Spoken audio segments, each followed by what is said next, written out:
प्रधानमंत्री नरेंद्र मोदी का निजी क्षेत्र से सरकार की तरह विभिन्न क्षेत्रों में निवेश बढ़ाने का आग्रह। बजट उपरांत वेबिनार को संबोधित करते हुए प्रधानमंत्री ने खाद्य तेल में आत्मनिर्भरता पर दिया जोर। कहा कि वोकल फॉर लोकल से घरेलू उत्पादन बढ़ा और साथ में निर्यात में हुई वृद्धि। प्रधानमंत्री की अध्यक्षता में गर्म मौसम के प्रति तैयारियों की समीक्षा के लिए उच्च स्तरीय बैठक। प्रधानमंत्री ने ली रबी फसलों पर मौसम के प्रभाव और प्रमुख फसलों की अनुमानित उपज के बारे में जानकारी। सिंचाई, जल आपूर्ति, चारा और पेयजल की निगरानी के लिए जारी प्रयासों की भी हुई समीक्षा। कृषि मंत्री नरेंद्र सिंह तोमर ने कहा कि कृषि क्षेत्र में श्रेष्ठता हासिल करने के लिए किसान से लेकर इंडस्ट्रीज सब मिलकर करे काम। ICAR कृषि विश्वविद्यालयों व उद्योगों के सम्मेलन में कहा कि ICAR की तकनीकों से पारस्परिक लाभ प्राप्त करते हुए कृषि क्षेत्र सहित देश को लाभ दिलाना उद्देश्य। और देश में चीनी का पर्याप्त भंडार उपलब्ध। उपभोक्ता मामले, खाद्य और सार्वजनिक वितरण मंत्रालय ने कहा कि घरेलू खपत और निर्यात के बाद 70 लाख मीट्रिक टन चीनी का भंडार होने की उम्मीद। चीनी की अंतर्राष्ट्रीय कीमतें रिकॉर्ड ऊंचाई पर, लेकिन सरकार के नीतिगत हस्तक्षेप से घरेलू कीमतें स्थिर। नमस्कार, किसान समाचार में आपका स्वागत है। मैं हूं साइमा खान और अब खबरें विस्तार से। जहां प्रधानमंत्री नरेंद्र मोदी प्रतिदिन बजट उपरांत वेबिनार को संबोधित कर रहे हैं। प्रधानमंत्री ने आज विकास के अवसर पैदा करने के लिए वित्तीय सेवाओं की दक्षता बढ़ाना विषय पर वेबिनार को संबोधित किया। इस अवसर पर प्रधानमंत्री ने कहा कि भारत वित्तीय अनुशासन, पारदर्शिता और समावेशी दृष्टिकोण की ओर बढ़ रहा है और आज भारत वैश्विक अर्थव्यवस्था में ब्राइट स्पॉट के रूप में जाना जाता है। प्रधानमंत्री ने कहा कि वोकल फॉर लोकल और आत्मनिर्भरता का विजन एक राष्ट्रीय जिम्मेदारी है और इसके लिए देश में एक अभूतपूर्व उत्साह हम देख रहे हैं। इस वजह से घरेलू उत्पादन तो बढ़ा ही है और साथ ही साथ एक्सपोर्ट में भी वृद्धि आई है। वोकल फॉर लोकल और आत्मनिर्भरता का विजन एक नेशनल रिस्पॉन्सिबिलिटी है। वोकल फॉर लोकल और आत्मनिर्भरता मिशन, इसके लिए देश में एक अभूतपूर्व उत्साह हम देख रहे हैं। इस वजह से घरेलू उत्पादन तो बढ़ा ही है, एक्सपोर्ट भी रिकॉर्ड वृद्धि आई है। सामान हो या सेवा का क्षेत्र, हमारा निर्यात 2021-22 में ऑल टाइम हाई रहा। एक्सपोर्ट बढ़ रहा है।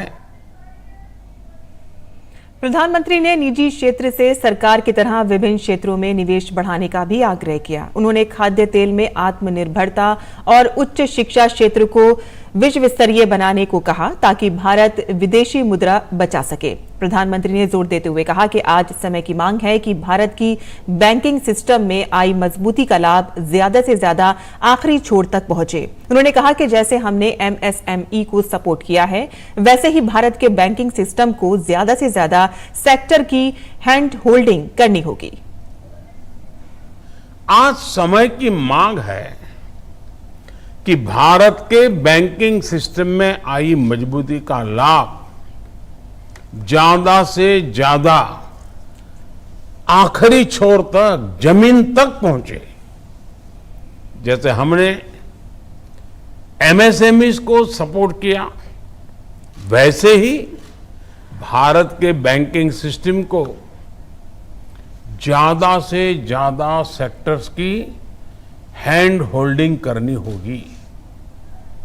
महामारी के दौरान 1 करोड़ 20 लाख MSMEs को सरकार से बहुत बड़ी मदद मिली है। इस वर्ष के बजट में MSME सेक्टर को 2 लाख करोड़ का additional collateral free guaranteed credit भी मिला है। अब ये बहुत जरूरी है कि हमारे बैंक उन तक पहुंच बनाए और उन्हें पर्याप्त फाइनेंस उपलब्ध कराए।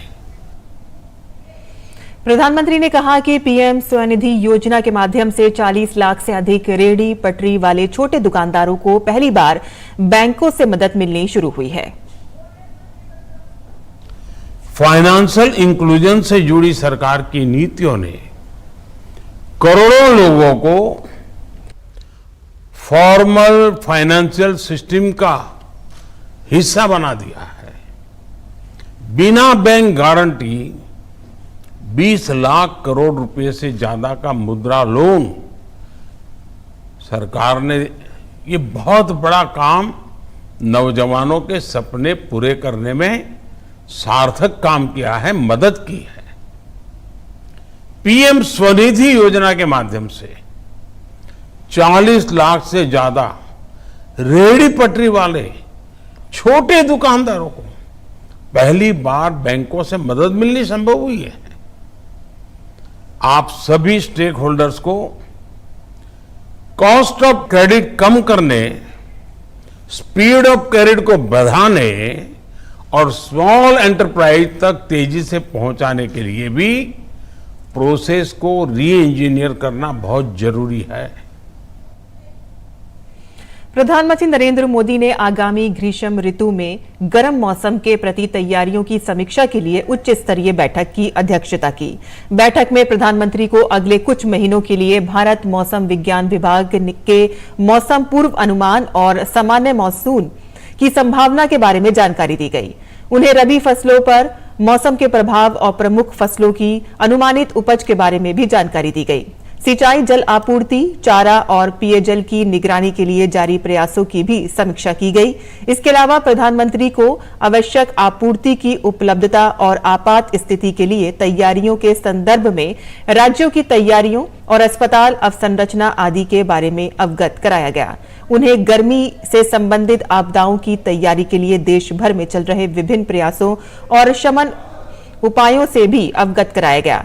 प्रधानमंत्री ने निर्देश दिया कि चारे और जलाशयों में पानी की उपलब्धता पर नजर रखी जाए। भारतीय खाद्य निगम को प्रतिकूल मौसम की स्थिति में अनाज का इष्टतम भंडारण सुनिश्चित करने के लिए तैयार रहने को कहा गया। केंद्रीय कृषि एवं किसान कल्याण मंत्री नरेंद्र सिंह तोमर ने कहा कि कृषि क्षेत्र में श्रेष्ठता हासिल करने के लिए किसान से लेकर इंडस्ट्री सब मिलकर काम करें। भारतीय कृषि अनुसंधान परिषद ICAR और इसके तहत आने वाले संस्थानों, कृषि विश्वविद्यालयों और उद्योगों के सम्मेलन में केंद्रीय कृषि एवं किसान कल्याण मंत्री ने कहा कि ICAR ने जो अनुसंधान किया है उसका उपयोग इंडस्ट्रीज कैसे करें, एक दूसरे से पूरक होकर इसे कैसे आगे बढ़ाएं, जमीनी स्तर पर काम करने वाली इंडस्ट्रीज क्या चाहती हैं, इसका फीडबैक मिलेगा तो काम और बेहतर किया जा सकता है। दिल्ली में आयोजित सम्मेलन में उन्होंने कहा कि हमारे कृषि उत्पादों की अहमियत दुनिया में बड़ी है।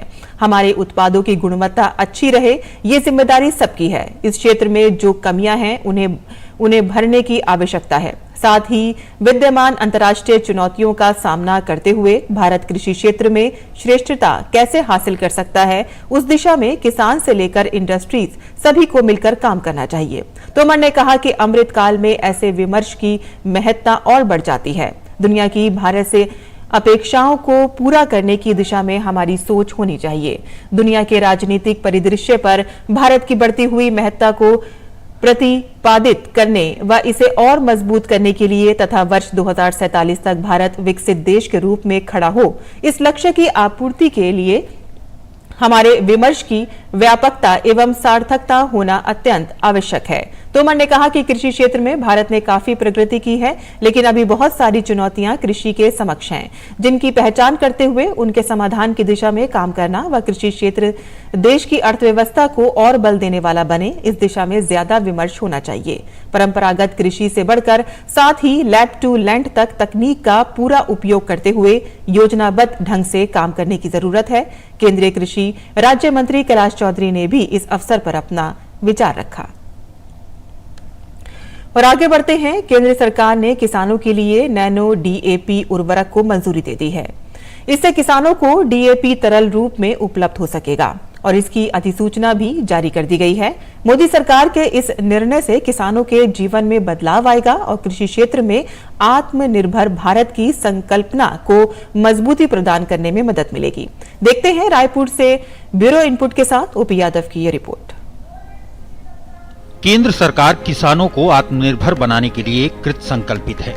इसी के तहत कृषि क्षेत्र में क्रांतिकारी निर्णय लेते हुए मोदी सरकार ने नैनो यूरिया के बाद अब नैनो तरल डीएपी को बाजार में उतारने की मंजूरी दे दी है। सरकार की इस पहल का देश भर के किसानों ने स्वागत किया है। कृषि वैज्ञानिकों का मानना है कि 500 ml की डीएपी की तरल बोतल 50 किलो खाद के बराबर है और परंपरागत डीएपी की तुलना में इसकी कीमत 10% कम है। इससे किसानों को आर्थिक रूप से फायदा होगा। केंद्र शासन ने जो नैनो डीएपी को सहमति दी है, निश्चित रूप से किसानों के लिए बहुत फायदेमंद होगा। उत्पादन डीएपी जो परंपरागत डीएपी जो किसान उपयोग करते थे, उसके उत्पादन से लेके किसानों तक पहुंचने की जो दूरस्थ गांव में पहुंचने के लिए जितना ट्रांसपोर्टेशन में खर्च होता था, वो सारी चीज़ें बचेंगी, बहुत बड़ी लागत बचेगी। सरकार की इस कदम को सराहनीय बताते हुए देश के किसानों ने कहा कि डीएपी अब तरल बोतल में मिलेगा तो उत्पादन की लागत कम आने के साथ साथ पर्यावरण संरक्षण में भी मदद मिलेगी। डीएपी एक बोरी के रूप में काम आता था। हम जैसे किसानों को लाने ले जाने में बड़ी तकलीफ होती थी। अब वही डीएपी एक बोतल के साथ काम में ले सकते हैं, क्योंकि पूरे भारत में डीएपी दूसरी सबसे बड़ी उर्वरक खाद है।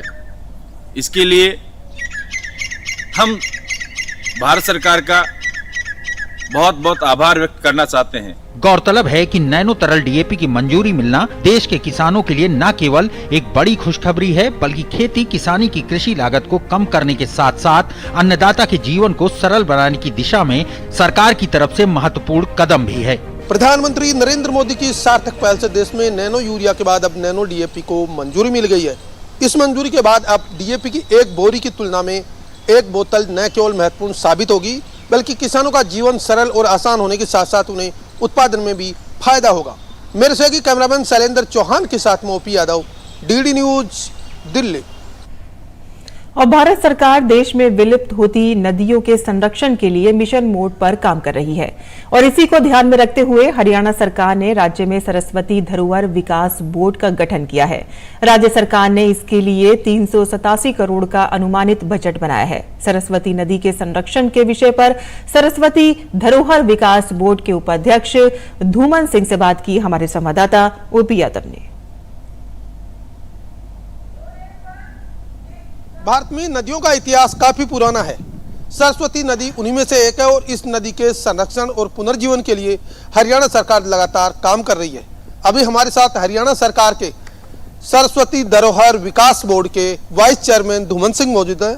आइए बात करते हैं किस तरह सरस्वती नदी का उद्गम और उसका वर्तमान में जो इतिहास है उसको पुनर्जीवित करने के लिए वे क्या क्या काम कर रहे हैं। सर, सरस्वती नदी का इतिहास काफ़ी पुराना है, इसको पुनर्जीवित करने और इस धरोहर को संरक्षित करने के लिए आपका बोर्ड क्या काम कर रहा है? देखिए, इसमें कोई दोराई नहीं। सही मायने में सरस्वती एक वैदिक नदी है और ऋग्वेद की अगर मैं बात करूं, ऋग्वेद का गंगा का वर्णन ऋग्वेद में केवल 3 बार आता है और सरस्वती का वर्णन 72 बार आता है। तो कितनी प्राचीन नदी, ऐसा कोई वेद नहीं जिसमें सरस्वती का वर्णन ना हो। अम्बी तमे नदी तमे देवी तमे सरस्वती, यानी कि माताओं में श्रेष्ठ, देवियों में श्रेष्ठ, नदियों में श्रेष्ठ सरस्वती नदी को माना गया है। उसके पुनर्जीवन को लेकर माननीय मुख्यमंत्री जी ने 2015 में एक संकल्प लिया है और एक सरस्वती बोर्ड का गठन किया कि सरस्वती नदी दोबारा से इस क्षेत्र के लिए बहे तो यमुनानगर, कुरुक्षेत्र, कैथल, जींद, ये फतेहाबाद, सिरसा, ऐसे यहाँ से होते हुए और राजस्थान को टच करके, राजस्थान से बीच से होते हुए उसके बाद गुजरात के रण ऑफ कच्छ में जाकर सरस्वती गिरती रही है। अभी हम सोम नदी एक हिमाचल से आती है, उसके ऊपर एक डैम बनाकर उसका पानी सरस्वती नदी में आदि बद्री जो उद्गम स्थल माना जाता है सरस्वती का, वहां से हम पानी को डाइवर्ट कर रहे हैं। हरियाणा में कौन कौन से जिले हैं जहां इसका उद्गम स्थल था और अभी आप अनुसंधान और शोध कार्य कर रहे हैं इस पे? देखिए, जिला जहां से सरस्वती होकर निकलती है, उद्गम स्थल तो आदि बद्री यमुनानगर जिले में है, जो हिमाचल के बिल्कुल बॉर्डर पे मिलता है। वहीं सोम नदी आती है। सोम नदी भी सरस्वती की ट्रिब्यूटरी है, उसी की ही शाखा है और अगर शास्त्रों की और साइंस की भी बात करें तो यमुना भी सरस्वती की शाखा है। तो ऐसा राक्षी नदी है, चौतंग नाला है, संढोरा ड्रेन है, मारकंडा है, ये जितनी भी नदियां, बेंथन नाला है, जितनी भी नदियां हैं लगभग सूखने की कगार पे थी, लेकिन माननीय मुख्यमंत्री जी ने एक प्रोजेक्ट बनाकर इन नदियों को दोबारा से पुनर्जीवन के लिए ये सारा का सारा काम हम मिलजुल कर इस सभी जितने भी हमारे डिपार्टमेंट हैं इन क्षेत्रों के, उनसे मिलकर इनको दोबारा से पानी इनमें बहे उसके लिए हम काम कर रहे हैं। नदियों को संरक्षित करने से भविष्य में किस तरह की तस्वीर हम देखते हैं, कृषि के मामले में, जल संरक्षण के मामले में, प्राकृतिक जो संपदा उसको संरक्षित करने के मामले में? देखिए, हरियाणा हरित प्रदेश है, खेती के लिए जाना जाता है, पानी है तो खेती है। तो ये प्रोजेक्ट जो सरस्वती का है, ये मुख्यमंत्री जी का और माननीय प्रधानमंत्री जी का सपना यही है कि आने वाले समय में, क्योंकि हम भूजल ज्यादा इस्तेमाल कर रहे हैं, हर साल भूजल जो है 10 से 15-20 फुट नीचे चला जाता है, वो कैसे बचे, हम उसको कैसे रोक पाएं, इसको लेकर ये सरकार प्रोजेक्ट लेकर आई है। नदियों के संरक्षण के लिए भारत सरकार भी लगातार काम कर रही है। आपके इसका बजट कितना है और किस तरह इसको आगे अंजाम दिया जाएगा, कितने सालों में पूरा करने की योजना? देखिए, अभी तक 2017 में हमारी सरकार ने 387 करोड़ का एडमिनिस्ट्रेटिव अप्रूवल दिया है। वो डैम के लिए जो आदि बद्री में डैम बनेगा, एक बैराज वहां पर बनेगा और जमीनें भी उसमें हैं, किसानों से हमने 68 एकड़ जमीन खरीदनी है। तो सरस्वती धरोहर बोर्ड के वाइस चेयरमैन धूमन सिंह, जिनका मानना है कि राज्य में सरस्वती नदी के संरक्षण और प्रोत्साहन के लिए न केवल राज्य सरकार काम कर रही है, बल्कि जल, जंगल और जमीन के साथ पानी की महत्ता को रेखांकित करते हुए अन्य नदियों का संरक्षण का भी प्रयास कर रही है। मेरे सहयोगी कैमरामैन राजेश, उसके साथ में OP Yadav, DD news, Kurukshetra. और सरकार ने कहा है कि देश में चीनी का पर्याप्त भंडार उपलब्ध है। उपभोक्ता मामले, खाद्य और सार्वजनिक वितरण मंत्रालय ने कहा कि लगभग 275 लाख मीट्रिक टन की घरेलू खपत और लगभग 61 लाख मीट्रिक टन के निर्यात के बाद 70 लाख मीट्रिक टन चीनी का भंडार होने की उम्मीद है। मंत्रालय ने कहा है कि चीनी की अंतर्राष्ट्रीय कीमतें रिकॉर्ड ऊंचाई पर हैं, लेकिन सरकार के नीतिगत हस्तक्षेप से घरेलू कीमतों को स्थिर रखा गया है। देश में चीनी का औसत खुदरा मूल्य लगभग 41 रुपए 50 रुपए प्रति किलोग्राम है और आने वाले महीनों में 37 से 43 रुपए प्रति किलोग्राम रहने की संभावना है। मंत्रालय ने कहा है कि कई चीनी मिलों की वित्तीय स्थिति मजबूत हुई है और इसके परिणाम स्वरूप किसानों को गन्ने का भुगतान समय पर किया गया है। और किसान समाचार में अब बात करते हैं मंडी भाव की और देखते हैं कि क्या रहा देश भर की मंडियों का भाव।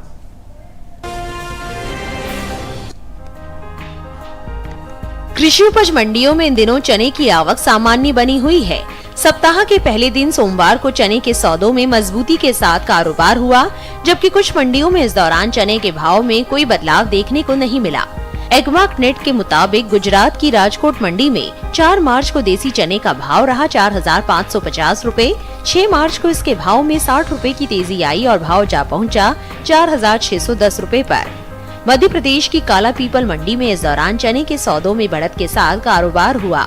यहाँ 4 मार्च को चने का भाव था 4,200 रुपए। 6 मार्च को इसके सौदे 55 रुपए मजबूत होकर 4,255 रुपए पर हुए। उत्तर प्रदेश की इलाहाबाद मंडी में 4 मार्च को चने का भाव रहा 5,250 रुपए। 6 मार्च को इसके भाव में 150 रुपए का उठाव आया और भाव हो गया 5,400 रुपए। वहीं राज्य की ही बहराइच मंडी में शनिवार को देसी चने का भाव था 5,600 रुपए। सोमवार को इसके सौदे 10 रुपए चढ़कर 5,610 रुपए पर हुए। हालांकि गाजियाबाद मंडी में बीते 2 दिनों के दौरान देसी चने के भाव स्थिर रहे। यहाँ 4 और 6 मार्च को देसी चना 5,800 रुपए पर बिका। घरेलू स्तर पर इस साल कुल दलहन की रिकॉर्ड पैदावार होने का अनुमान जताया गया है। कृषि मंत्रालय के दूसरे अग्रिम अनुमान के मुताबिक देश में साल 2022-23 के दौरान कुल दलहन की पैदावार 278,10,000 टन होने की उम्मीद है, जो पिछले साल के 273,02,000 टन उत्पादन की तुलना में 5,08,000 टन और बीते 5 वर्षों के औसत दलहन उत्पादन की तुलना में 31,54,000 टन अधिक है। वहीं बात चने की पैदावार की करें तो घरेलू स्तर पर चने की पैदावार रिकॉर्ड स्तर पर पहुंच गई है। साल 2022-23 के दौरान देश में चने की उपज 136,13,000 टन होने का अनुमान जताया गया है।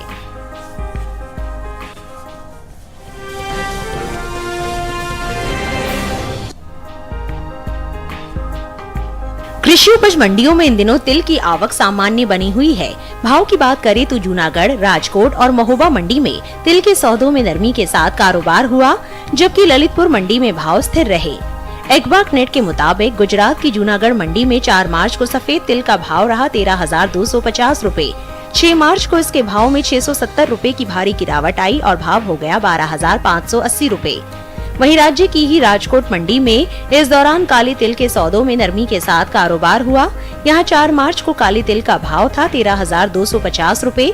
6 मार्च को इसके सौदे 50 रूपए टूट कर 13,200 रूपए पर हुए।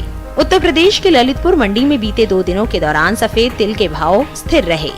यहां 4 और 6 मार्च को सफेद तिल 12,650 रूपए पर बिका। वहीं महोबा मंडी में इस दौरान तिल के भाव में नरमी के साथ कारोबार हुआ। यहाँ 4 मार्च को तिल का भाव था 12,910 रूपए। 6 मार्च को इसके सौदों में 120 रूपए की गिरावट आई और भाव 12,790 रूपए पर आ गया। ये साल तिलहनी फसलों की पैदावार के लिए अच्छा साबित हुआ है।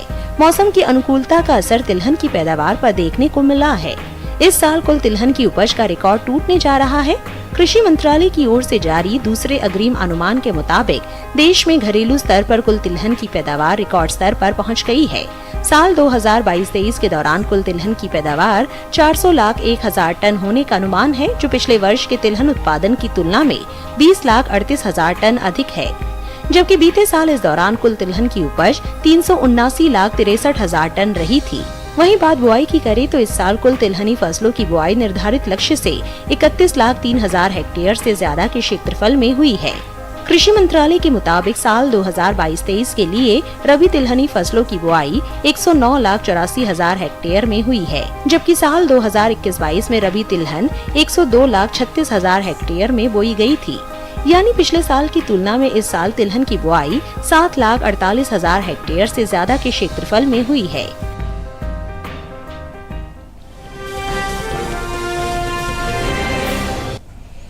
और किसान समाचार में अब बात करते हैं मौसमी खेती की। किसान इस मौसम में कैसे रखें अपनी खेती का ख्याल, आइए देखते हैं।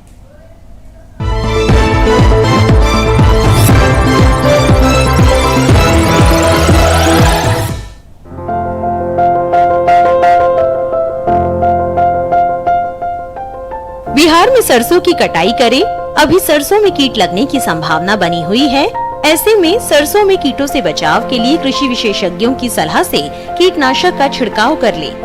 किसान भिंडी की बुआई कर सकते हैं। यहाँ कद्दू की बुआई करते रहें। इसके साथ ही खीरा भी बोए। वहीं करेले और लौकी की बुआई करने का समय सही है। बिहार में मूंग की बुआई के लिए खेत तैयार कर सकते हैं। किसान आलू की खुदाई कर ले। आलू के खेत में सिंचाई अभी रोक दे। इसके अलावा मक्के के खेत की देखभाल करें। बिहार में मखाने की रुपाई कर सकते हैं। साथ ही धान की रुपाई करते रहें। झारखंड में कद्दू की बुआई के लिए खेत तैयार कर ले। किसान खीरे की बुआई के लिए खेत तैयार कर सकते हैं। यहीं गेहूं के खेत से खरपतवार निकालें। साथ ही आलू की खुदाई करते रहें। झारखंड में धान की रुपाई करें। धान में कीटों से बचाव के लिए कृषि विशेषज्ञों की सलाह से कीटनाशक छिड़के। अभी मूंग की कटाई कर ले। किसान काबुली चने की बुआई करते रहें। काबुली चने में कीटों से बचाव के लिए कृषि विशेषज्ञों की सलाह से कीटनाशक का इस्तेमाल करें। किसान आम के बागों में कीटों से बचाव के लिए कृषि विशेषज्ञों की सलाह से कीटनाशक का छिड़काव कर ले। झारखंड में करेले की बुआई कर सकते हैं।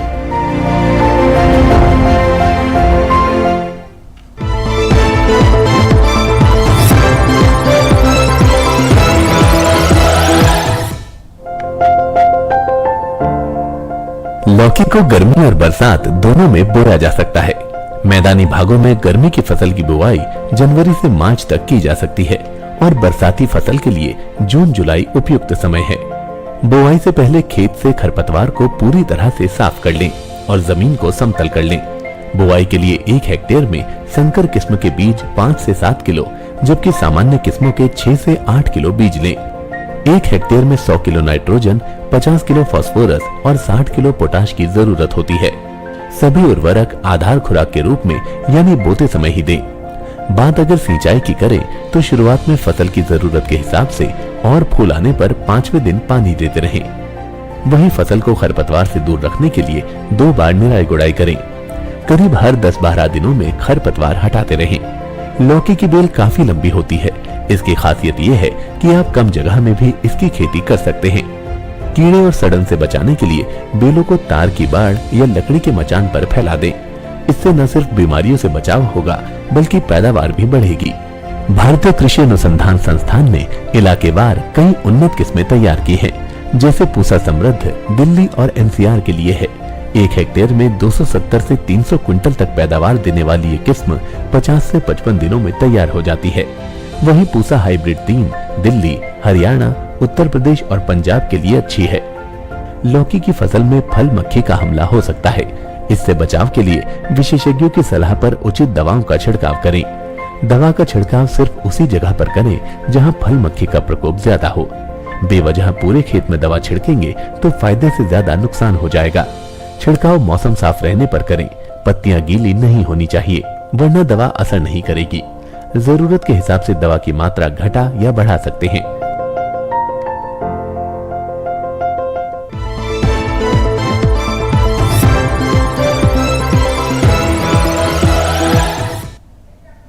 और खेती किसानी से जुड़ी खबरों के बाद आइए अब नजर डाल लेते हैं खास खबरों पर। भारतीय नौसेना ने मध्यम क्षमता की सतह से हवा में मार्क करने वाली मिसाइल यानी कि medium range surface to air missile MRSAM का सफल परीक्षण किया। इस मिसाइल को विशाखापट्टनम गाइडेड मिसाइल विध्वंसक से दागा गया। नेशनल पीपल्स पार्टी के प्रमुख कॉनराड संगमा ने लगातार दूसरी बार मेघालय के मुख्यमंत्री पद की शपथ ली। प्रेस्टन टाइसोंग और सिन्नियाव भालंगधर ने उप मुख्यमंत्री और अन्य मंत्रियों ने शपथ ली। मेघालय के राज्यपाल फागू चौहान ने पद और गोपनीयता की शपथ दिलाई। कॉनराड संगमा के शपथ ग्रहण समारोह में प्रधानमंत्री नरेंद्र मोदी, केंद्रीय गृह मंत्री अमित शाह, भाजपा अध्यक्ष जेपी नड्डा और अन्य गणमान्य व्यक्ति शामिल हुए। गुजरात ATS ने भारतीय तट रक्षक के साथ एक संयुक्त अभियान में बड़ी कार्रवाई की है। भारतीय तट रक्षक ने गुजरात के अरब सागर में भारतीय सीमा में 5 चालक दल और 61 किलोग्राम नशीली पदार्थों के साथ ईरानी नाव को पकड़ा है। सूचना एवं प्रसारण राज्य मंत्री एल मुरुगन ने 8वें राष्ट्रीय फोटोग्राफी पुरस्कार के विजेताओं को सम्मानित किया। सूचना और प्रसारण मंत्रालय के तहत फोटो प्रभाग ने इन पुरस्कार समारोह का आयोजन किया। भारतीय रिजर्व बैंक के गवर्नर शक्तिकांत दास ने कहा कि पिछले 12 महीनों में UPI के माध्यम से भुगतान में तेजी से बढ़ोतरी हुई है। पिछले वर्ष फरवरी में दैनिक UPI लेन देन 24 करोड़ था और इस वर्ष फरवरी तक ये आंकड़ा 50% बढ़कर 36 करोड़ तक पहुंच गया है। राजधानी दिल्ली का इंदिरा गांधी अंतर्राष्ट्रीय हवाई अड्डे को एक बार फिर से एशिया प्रांत क्षेत्र के सबसे स्वच्छ एयरपोर्ट का पुरस्कार मिला है। एयरपोर्ट काउंसिलिंग इंटरनेशनल की ओर से इस पुरस्कार की घोषणा की गई।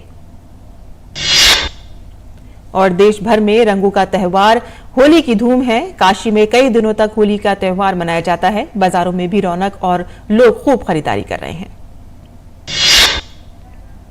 और किसान समाचार में आज के लिए बस इतना ही। अनुमति दें, नमस्कार।